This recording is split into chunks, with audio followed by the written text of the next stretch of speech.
Isang batang pulubi, isang pirasong tinapay, isang simpleng kabutihan na ginamit ng Diyos para gumawa ng himala. Hindi pinapasok ang simpleng babae na si Rosa sa loob ng magandang hotel. Ngunit napahiya ang mga trabahador dahil ang babae pala ang may-ari ng hotel. Ang gabi ay bumubulong sa mga pangako ng karangyaan sa gitna ng abalang Maynila. At ang Grand Royal Hotel, isang tore ng salamin at bakal na kumikinang sa ilalim ng buwan, ay nakatayo bilang testamento sa mga pangakong yun. Bawat sulok nito ay sumisigaw ng kayamanan mula sa marmol na sahig na nagliliwanag sa ilalim ng chandelier na naghuhumindig sa lobby, hanggang sa mga pader na pininturahan ng mga abstract na sining na nagkakahalaga ng milyon-milyon.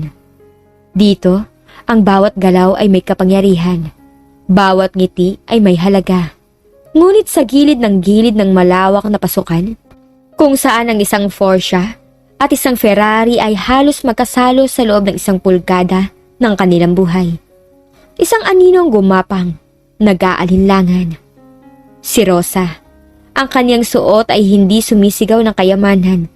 Ang isang luma, kumupas na denim jeans, isang simpleng puting t-shirt na may bahagyang mantsa ng kape sa gilid, at isang pares ng lumang rubber shoes na halos nagmamakaawa na magretiro. Ang kanyang buhok ay nakapusod ng walang anumang palamuti, at ang kanyang muka, bagaman malinis, ay walang bakas ng mamahaling make-up. Hawak niya isang lumang bayong na yari sa abaka at mula sa loob nito ay sumisilip ang mga sariwang gulay. Marahil ay galing sa palengke. Ang kanyang mga mata lamang ang nagsasabi ng ibang kwento. Isang matalas na titig na nagtatago ng isang malalim na karunungan. Isang uri ng kalmado na hindi mo inaasahan mula sa isang babaeng mukhang naliligaw sa ganitong uri ng kapaligiran. "Excuse me po, saan po bang daan papasok?" Tanong niya, ang boses ay mahina ngunit malinaw. Ang isang gwardya na nakatayo sa tabi ng malaking pinto na yari sa salamin, na parang isang estatwa ng ginto at bakal, ay halos hindi nag-abalang tumingin sa kanya. "Sa likod pang service entrance, manang." Sagot nito, walang emosyon. Hindi man lang siya tinapunan ng tingin. Napangiti si Rosa. "Hindi po ako manang at hindi po ako delivery. Gusto ko pong pumasok sa loob." Sa pagkakataong to, unti-unting lumingon ang gwardya. Ang kanyang mga mata ay bumaba mula sa tuktok ng ulo ni Rosa hanggang sa kanyang lumang rubber shoes. Ang isang maliit na pagtaas ng kilay ay sumunod. "Para po sa mga bisita namin ng main entrance. Sigurado po ba kayong dito kayo?" "Oo, sigurado ako." Sagot ni Rosa. Ang ngiti ay lumawak, ngunit bahid na ng kakaibang kislap sa kanyang mga mata. "Dito ako." Sa loob ng lobby, ang hangin ay mabigat sa amoy ng mamahaling pabango at sariwang bulaklak. Ang bawat hakbang ay lumilikha ng isang malalim na tunog sa marmol na sahig. Ang mga bisita, naglalakad na parang mga hari at reyna. Ang kanilang mga damit ay kumikinang sa ilalim ng mga ilaw. Sa information desk, si Sally, ang head of guest relations, ay nakatayo. Ang kanyang uniforme ay walang mantsa, ang kanyang buhok ay perpektong nakapusod, at ang kanyang mukha ay pininturahan ng isang nakakairitang ngiti na tila hindi kailanman nawawala. "Magandang gabi po, ma'am." Bati ni Rosa, papalapit sa desk. Ang kanyang bayong ay bahagyang tumama sa isang mamahaling florera na nagdulot ng isang matalim na tunog. "Oh, Diyos ko!" Bulong ni Sally, ang kanyang mga mata ay kumikislap sa pagkabigla at pagkadismaya. "Ano sa tingin mong ginagawa mo?" Pasensya na po, hindi ko po sinasadya." Sagot ni Rosa, kalmado pa rin. "Gusto ko lang po sana magtanong kung may bakante pa po kayong kwarto." Napatawa si Sally. Isang tunog na parang basag na salamin. "Kwarto? Dito? Narinig mo ba ang sarili mo, manang? Ang isang gabi dito ay mas mahal pa sa isang buwan mong sweldo, kung meron ka man. Tingnan mo ang sarili mo. Ang suot mo hindi angkop para sa isang hotel na tulad nito." Lumapit ang isa pang staff, si Mark, ang assistant manager na tila naalarma sa tensyon. "May problema ba, Sally?" Wala, Mark. May naligaw lang na bisita. Akala yata niya ay public market to." Ani Sally, ang kanyang mga mata ay bumalik kay Rosa, puno ng paghamak. Pwede ka nang umalis, Manang. Hindi namin pinapayagan ang mga tulad mo dito. Sisirain mo lang ang reputasyon ng hotel. Tulad ko? Tanong ni Rosa. Ang kanyang boses ay bumaba ng isang tono. Ang ngiti ay nawala.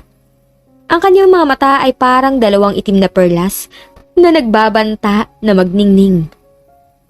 Anong ibig mong sabihin na tulad ko? Huwag ka nang magpanggap na hindi mo maintindihan. Ang suot mo, ang amoy ng gulay mo, ang itsura mo.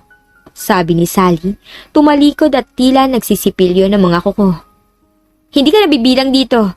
Ang Grand Royal para sa mga piling tao, para sa mga mayayaman, para sa mga may klase. Hindi para sa mga ordinaryong tao. Ordinaryong tao? Ulit ni Rosa, ang tunog ng kanyang boses ay parang isang matalim na latigo. Ang kanyang mga kamay ay mahigpit na humawak sa kanyang bayong. At sino nagsabi sa'yo na ang ordinaryong tao ay walang karapatan sa karangyaan? Sino nagsabi na ang damit ang batayan ng pagkatao?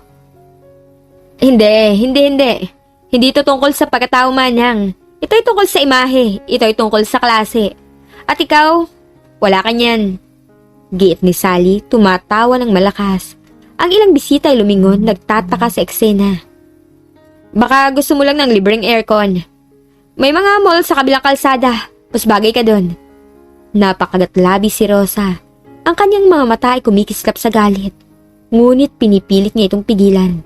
Ang kanyang katawan tila nanginginig. Ngunit hindi sa takot, kundi sa isang uri ng kapangyarihan na unti-unting nagigising. Kung gayon, kung hindi ako nabibilang dito, sinong nabibilang? Well, ang mga bisita na nagbabayad ng daan-daang libo. Para sa isang suite.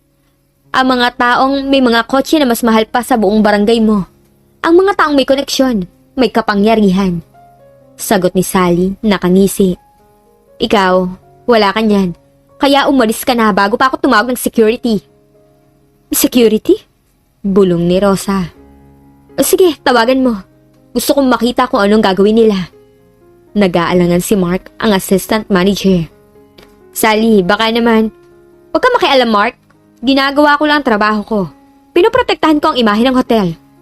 Putol ni Sally. Kinuha niya ang telepono at nagsimulang mag-dial. Hello, security? Mayroon tayong abala dito sa lobby. Isang babae na ayaw umalis. Mukhang naligaw. Oo, ngayon na. Ang gwardya mula sa labas ay mabilis na lumapit. Ang kanyang mukha ay seryoso. May problema po, ma'am? Oo, may problema. Ang babaeng to ayaw umalis. Hindi siya bisita at hindi siya mukhang bisita. Palabasin mo siya. Utos ni Sally. Itinuro si Rosa na parang isang basura. Ma'am, kailangan ko po bang... Simula ng gwardya. Huwag ka nang magtanong. Kundi gawin mo ang inuutos ko. Ngayon na! Sigaw ni Sally. Ang boses ay tumataas. Naglakad ang gwardya papalapit kay Rosa. Ma'am, kailangan niyo pong umalis.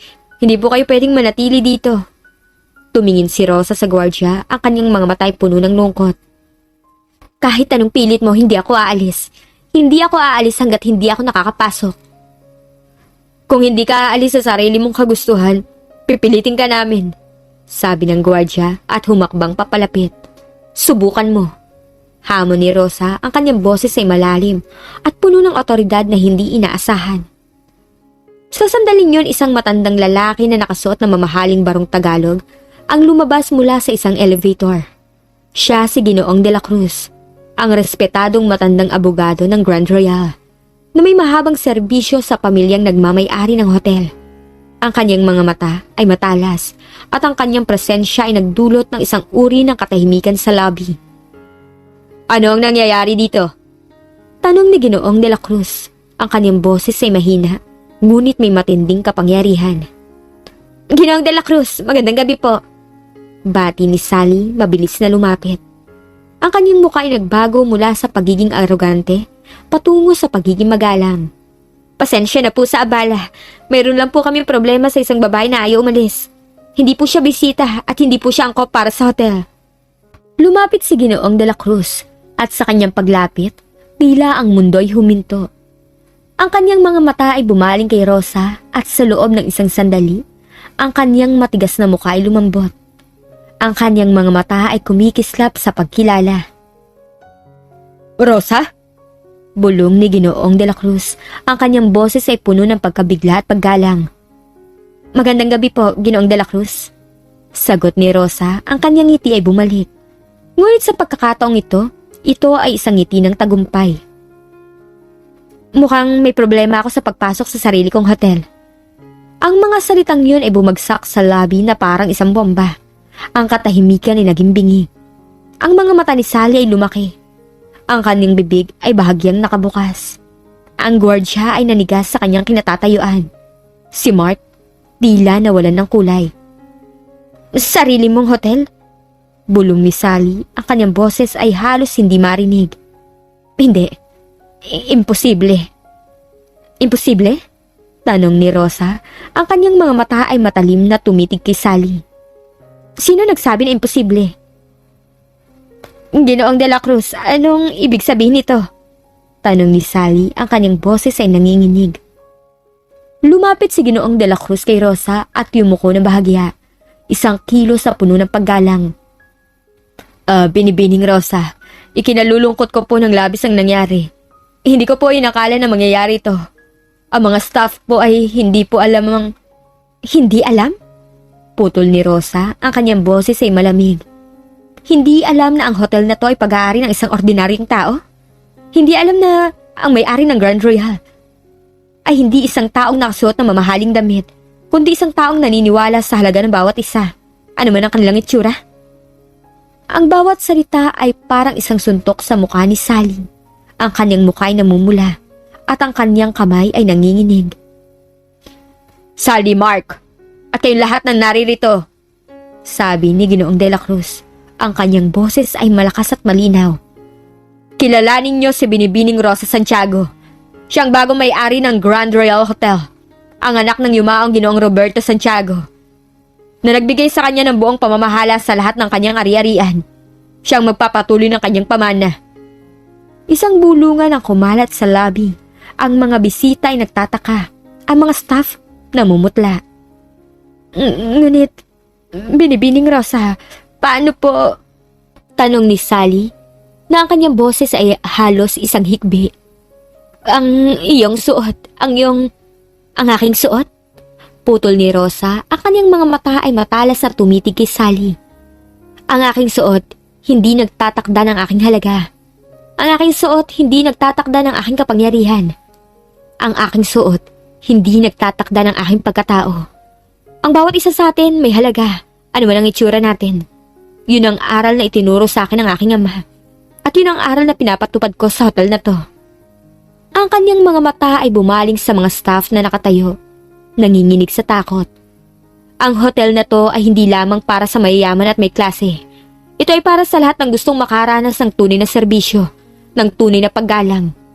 Hindi mahalaga kung anong suit mo, kung gaano kalaki ang iyong bank account. Ang mahalaga ay ang respeto. Ang respeto sa kapwa-tao. Binibining Rosa, ikinalulungkot ko po ng labis.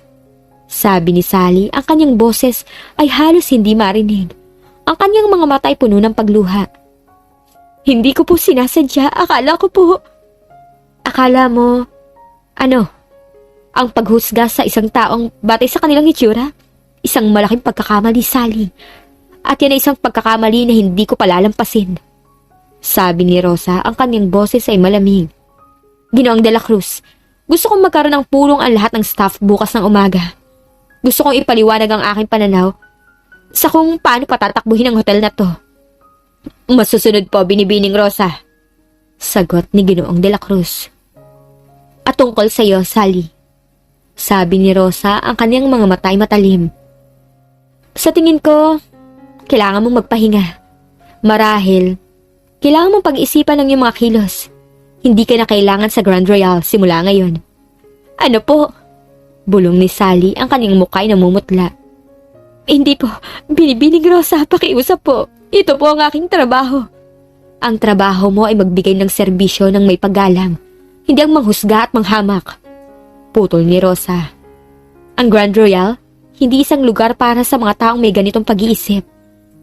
Kung hindi mo kayang itrato ang bawat tao ng may dignidad, hindi ka nabibilang dito. Ang mga luha ay bumagsak mula sa mga mata ni Sally. Ang kanyang katawan ay nanginginig. Pakiusap po, Binibining Rosa. Bigyan niyo po ako ng isa pang pagkakataon. Nangangako po ako na magbabago ko. Ang pagkakataon ay binibigay sa mga taong karapat-dapat. Ang paggalang binibigay sa mga taong nagpapakita ng paggalang. Sabi ni Rosa, walang emosyon. Ngayon, gusto ko magpahinga. Ginoong De La Cruz, pwede mo ba akong dalhin sa pinakamagandang suite na mayroon kayo? At pakisiguro na mayroong sariwang gulay sa kusina. Gusto kong magluto ng sarili kong hapunan. Masusunod po, Binibining Rosa. Sagot ni Ginoong De La Cruz at iginaya si Rosa patungo sa elevator. Habang naglalakad si Rosa, ang kanyang mga mata ay bumalik kay Sally na nakatayo pa rin doon, nanginginig at umiiyak. At Sally, ang mga gulay na to, sa akin ba yung? Para sa iyan. Kung sakaling magutom ka at matuto kang pahalagahan ng simpleng bagay sa buhay.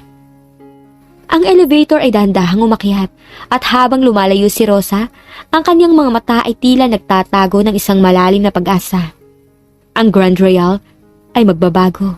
Hindi na ito magiging isang lugar para sa paghusga at paghamak, kundi isang lugar kung saan ang bawat isa ay pantay-pantay, kung saan ang halaga ng isang tao ay hindi nakikita sa kanilang damit, kundi sa kanilang puso. Ang simpleng babae na may lumang bayong ay nagdala ng isang bagong liwanag sa isang mundo ng karangyaan, na nagpapatunay na ang tunay na kapangyarihan ay hindi sa kayamanan, kundi sa pagpapakumbaba at paggalang.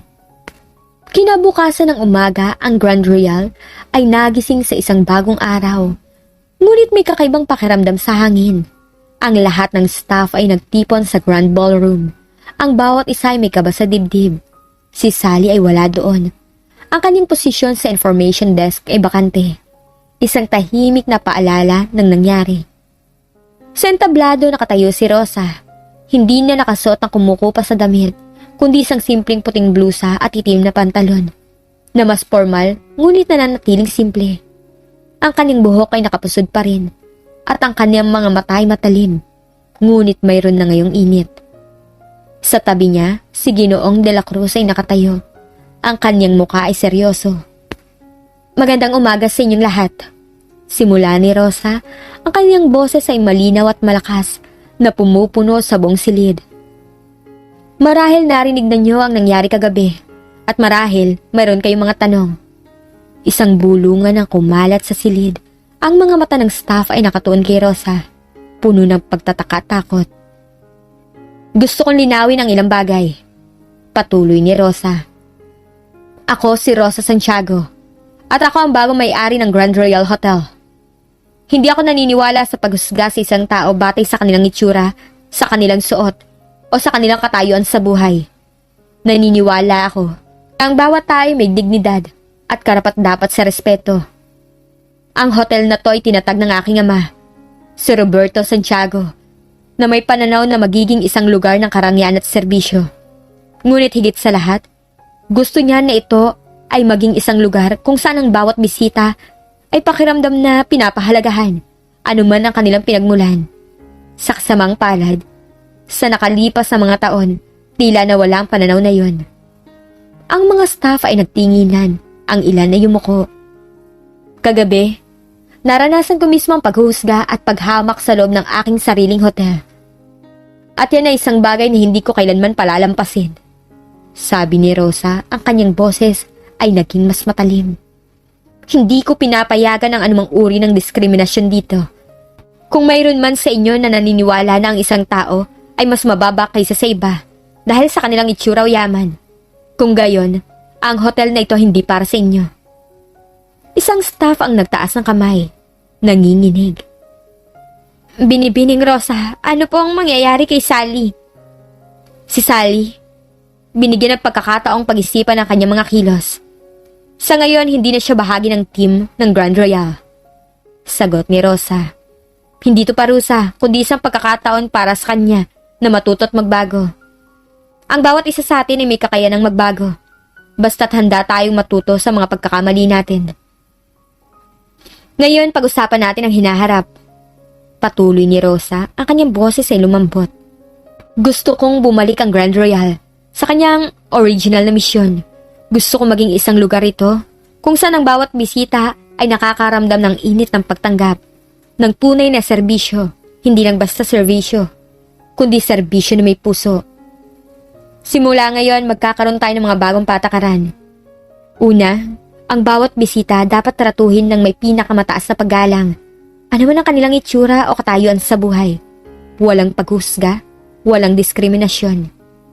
Ang mga staff ay nagtala, ang ilan ay tumango. Pangalawa, gusto ko lumikha tayo ng isang kapaligiran kung saan ang bawat isa sa inyo ay pakiramdam na pinapahalagahan. Ang inyong trabaho hindi lamang isang trabaho, kundi isang sining. Ang inyong serbisyo, hindi lamang isang tungkulin, kundi isang regalo. Mayroon akong mga plano para sa mga training program, para sa mga benepisyo, at para sa mga pagkakataon para sa inyong paglago. Ang ilang staff ay ngumiti, ang kanilang mga mata ay kumikislap sa pag-asa. Pangatlo, gusto kong maging mas accessible ang Grand Royal sa mas maraming tao. Hindi ito nangangahulugang bababaan natin ang ating mga pamantayan, kundi palalawakin natin ang ating abot. Magkakaroon tayo ng mga programa para sa mga estudyante, para sa mga lokal na komunidad, at para sa mga taong gustong makaranas ng karangyaan nang hindi kinakailangang maging milyonaryo. Isang staff ang nagtaas ng kamay. Binibining Rosa, paano po yung mangyayari?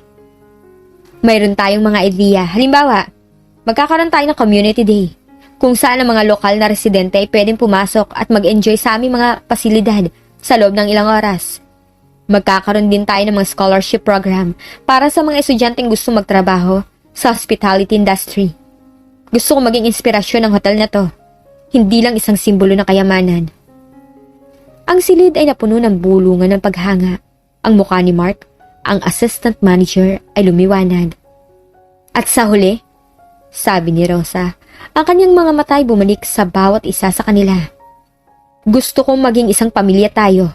Ang bawat isa sa inyo ay mahalaga. Ang inyong mga idea ay mahalaga. Kung mayroon kayong mga mungkahi, kung mayroon kayong mga problema, lumapit kayo sa akin.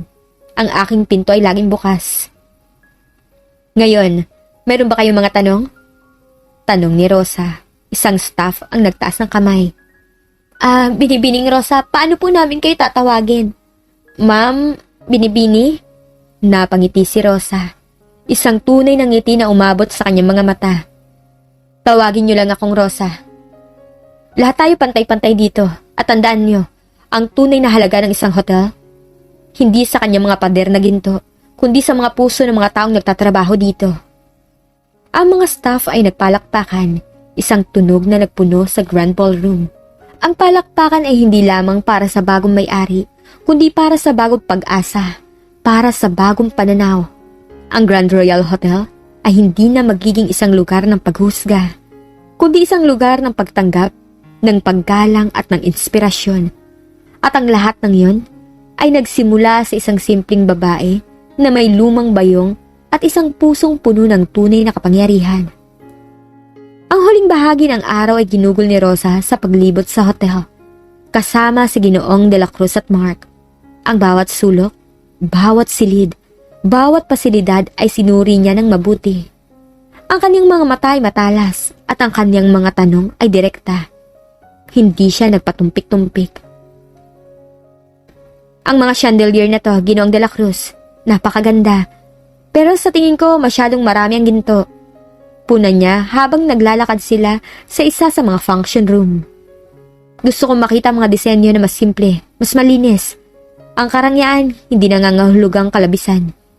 Ito ay nangangahulugang kalidad at kagandahan sa pagiging simple. Masusunod po, Binibining Rosa. Sagot ni Ginoong de la Cruz, mabilis na nagtala. At ang mga artworks na to, patuloy ni Rosa, tumitig sa isang abstract painting na may presyong nakasulat sa likod. Alam ko mahal ang mga to, ngunit sa tingin ko, mas magiging mainam kung magkakaroon tayo ng mga sining mula sa mga lokal na artista. Bigyan natin ng pagkakataon ng mga Pilipinong talento. Ipakita natin sa mundo ang ganda ng ating kultura. Si Mark ay sumingit. Magandang idea po yan, Rosa. Marami po tayong mga talented na artista dito sa Pilipinas na hindi nakikilala. Tama. At gusto kong magkaroon tayo ng isang Filipino corners sa bawat suite. Isang lugar kung saan ipapakita natin ang mga produkto ng ating mga katutubo, mga gawa ng ating mga kababayan. Mula sa tela, hanggang sa kape, mula sa handicrafts, hanggang sa mga libro ng mga Pilipinong manunlat. Paliwanag ni Rosa.